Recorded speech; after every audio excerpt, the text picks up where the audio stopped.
देव, देश आणि धर्मासाठी विश्वात्मके देवे साधक मंडळी.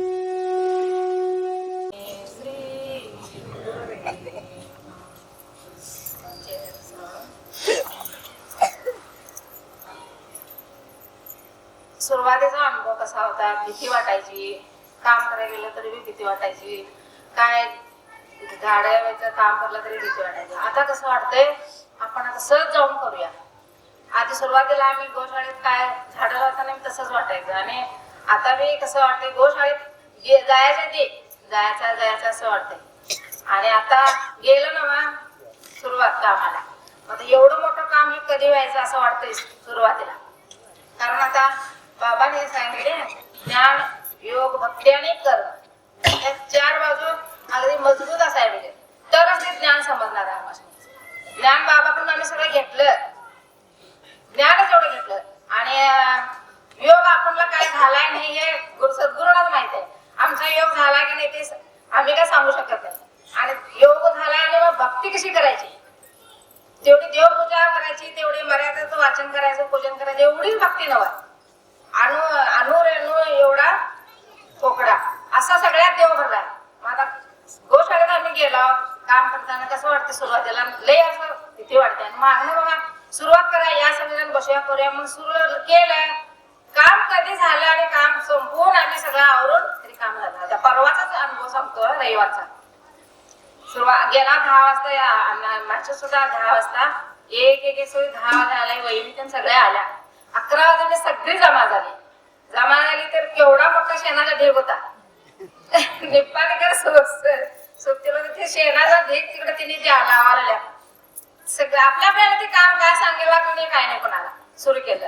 आणि आम्ही अण्णामुळे स्वयंपाक दोघी तिघी करा, स्वयंपाक केला, पॅकिंग करायची. दीपाताई म्हणाले पॅकिंग करायचं लय आहे, उद्या 2 दिवसात तरी जायचं. पॅकिंग करायला पॅकिंग झालं. आता बारीक असा सूक्ष्म माझ्या मनात विचार आला, स्वयंपाक करायला आलोय, कसं कार्य चालू आहे बघा म्हटलं. बाबांचं तिकडे शेण लावायला चालू आहे, इथं पॅकिंग करायला चालू आहे, इकडं स्वयंपाक चालू आहे, काही सगळं असं हे चालू आहे. हे कोण करायला एवढं? नाव चिखलीचं झालं म्हणजे नाही हो, करता करता तोच आहे. किती व्यापक झालंय बघा, किती सगळं गोळा करून सगळं एकत्र आणलंय बघा, कुणी सद्गुरूने. आम्ही चिखलीवाले काम केलं म्हणजे आम्हाला ते अभिमान, सद्गुरू तिकडनं सगळे आमच्या मनात सांगतात, हे कार्य करायला सगळे रिक्स पुरतात. अण्णा नुसते सांगायचे, अनुभव सांगितलं म्हटलं की लगेच पटापट कामाला सुरुवात करतात. मग ज्ञान झालं, ज्ञान मध्ये कसं ठेवलं तर ते तसंच राहणार आहे. दाखवून योग झाला, भक्ती झाली, कळत नाही आम्हाला काय भक्ती करायला. ते गोट्यात जाऊन लोटाला ही पण भक्तीच आहे. ते काय आम्हाला लय कमी पण वाटत ते नाही, लय मोठं आहे. शेण म्हणजे लक्ष्मी, ते शेण भरायचं सुद्धा ही भक्तीच आहे. वैरण कापायची पण भक्तीच आहे, स्वयंपाक करायची भक्तीच आहे. बघा आम्हाला समजते का बघा. मग बाबाने काय कर्म हे केलं पाहिजे नाही कर्म केलं तर नाही. हे तिन्हीच असून सुद्धा भागत नाही, तर 2 ज्ञान आणि योग असून सुद्धा चालत नाही. भक्ती पाहिजे. भक्ती कशी व्हायला हे सुद्धा आम्हाला काय सांगता येणार नाही. देवपूजापुरती भक्ती, ह्याच्यापुरती भक्ती नव्हा. आज बघा आपली चिखलीवाले विश्वमती जे आहे ते व्यासपीठावर बसायपुरती एवढी भक्ती समजत नाही. आता सगळं काय असेल ते सगळं काम करा हीच भक्ती. आपण सुद्धा गेलो की लगेच बघा गोलवेळेत काय असं ते पडत, ते काम घ्यायचे, ते भांडी सुरुवात, सगळ्या सुरुवातच. अण्णा म्हणजे म्हणतात सुद्धा काय तुमची भक्ती वेगळ्या. निपाणीच्या ताईसने सुद्धा म्हणतात बघा चिखलीच्या मेला किती आवर्जून सगळं आवडतात.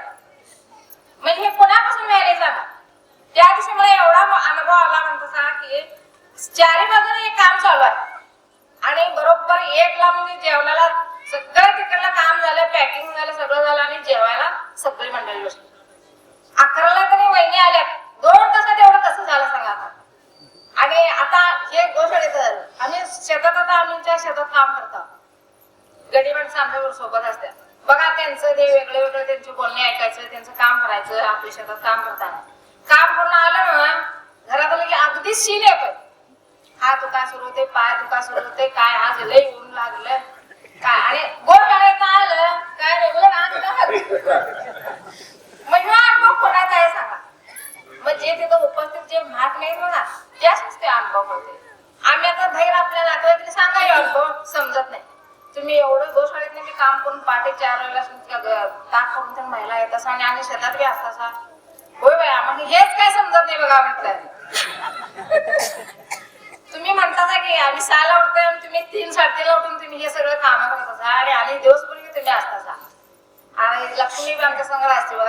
आमचं दुसरं काय बोलणं नाही, हे नुसतं काय अभंग हे बाबांचे ह्या ग्रंथात हे आहे, ह्या ग्रंथात हे वाचन, हे झालं चालू असते. ते ऐकणाऱ्या घराशी काय वाटते, काय हे सांगतात बघा देवाचं म्हणजे लय चांगलं आहे बघा. शोभा काय दुसरं बोलणार आहोत तर हे सांगा. किती अनुभव आहे बघा हा योग. आणि परवा रविवारचाच बाबा अनुभव आहे. आम्हाला लय शेण आहे आणि लय काम आहे असं वाटत. पॅकिंग वगैरे लय करायचं, कधी आवरायचं म्हणून हेच आमचा विचार चालू होता. आणि 2 तासांनी सगळं आवरलं. 2 ला तिकडे तिकडे सगळी गेली. आणि गोशाळेत आम्ही दोघी तिघी चालत सुद्धा घरला आला 2 ला.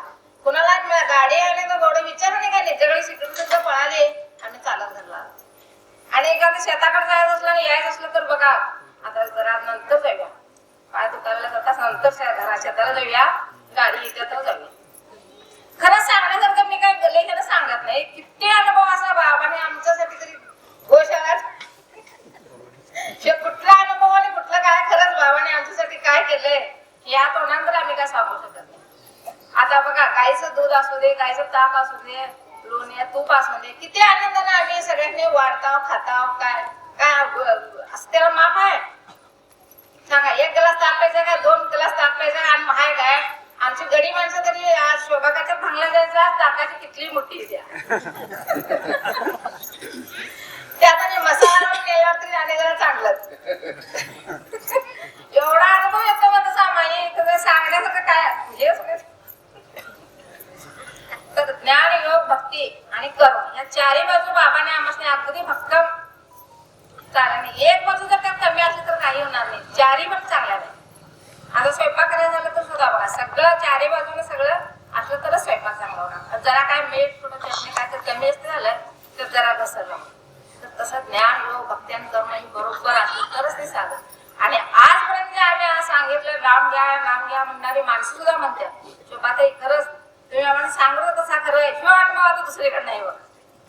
माप सांगते दिंड्या, आता आमच्या गावात 3 दिंड्या जातात. ते तुम्ही उत्साह तवाचा अनुभव तो वेगळा आणि आता अनुभव नाही त्या दिंडीत. सप्त्याचा ते अनुभव आता नाही. का तर सद्गुरू नाही.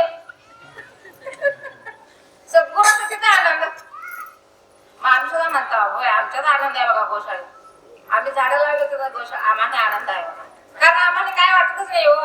आज व्यासपीठावर बसून बोलताचा काय हे बी वाटत नाही आणि भांडी घासल्याचं तर हे काय वाटत. एकदम मन सगळं खुललं. हे सांगा ते 3 आंघोळ कधी करायचे. जास्त जातं हे आहे हो. आंघोळ केल्याशिवाय पाणी प्यायचं नाही, चाय प्यायचं नाही, तुळशीला पाणी घालायचं तर मागायचं. तर हे पहिला महत्व. पाणी पिल्याशिवाय आंघोळ केल्याशिवाय पाणी प्यायचं नाही. कशाला हा हे करायचं नाही. तर कशी आंघोळ पहिली आहे कशा जन्माला 3च आंघोळ्या खऱ्या. कोणची जन्मल्यानंतर ती एक आंघोळ. त्या घालणाऱ्या सगळ्या सोयी कशा असतात किती आनंदाने आंघोळ घालतात.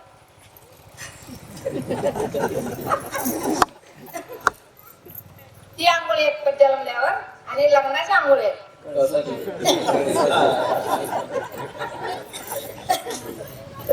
ती पण आंघोळ कशी किती असते ही महत्वाची. खरंच लग्नाची आंघोळी घातली पाहिजे. पहिला होते आता चाल ती सगळी जरा कमी व्हायला तर आम्हाला लय सुख होते. त्या घरसाठी आंघोळ मिळायचं लय भाग्य लागते. आणि तसं एक आंघोळ आणि नंतर शेवटची रडत रडत घातलेली आंघोळ. पहिला आनंदाने घातलेली आंघोळ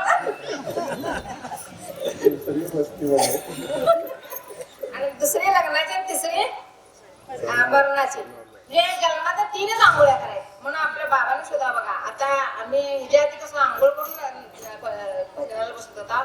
आता काय नाही आवरायचं सगळं पटके आणि आंघोळ असली तर चीज करायला तर नसली तरी आपलं चालू भजन चालू करत थोडा वेळ 15-20 मिनिटं भजन झालं म्हणते काय नाही लगेच स्वयंपाकाला कामाला सुरू. म्हणजे किती बाबाने अनुभव आम्हाला आनंद सगळ्यात कसं आम्हाला सगळं खुल्ले केले होता.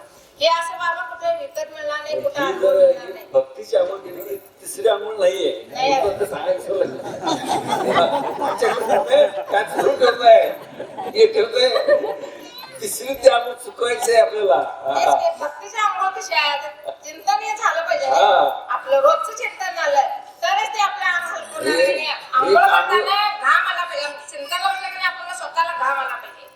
आता चिंतनला बसलं की आपल्याला काय होतंय काहीतरी अवस्था होत्या थरथरा काहीतरी होते म्हणा. ते बरोबर आहे. तर ज्यावेळी आम्ही खरी आंघोळ त्यावेळी आमचं सगळं शरीर असं भिजून असं